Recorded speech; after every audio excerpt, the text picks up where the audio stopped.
我覺得個姑娘嘅手勢都好好啊，同埋成個過程都好舒服啦。咁完成咗之後咧，佢就會同你講啊，下一個步驟係啲咩啊？咁所以我都好放心。Kiko，你係咪做完超聲波啦？係啊，今日已經做咗2種唔同嘅超聲波，分別咧上半 part 咧就係睇甲狀腺啦，下半 part 咧就係睇其他內臟嘅。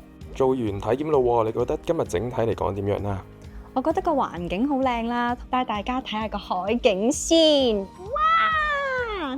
同埋啲姑娘真係好細心，咁佢好詳細咁樣講解成個流程咧，即係對於一個用戶嚟講咧係一個好窩心嘅感覺。有冇啲咩想同觀眾呼籲呢？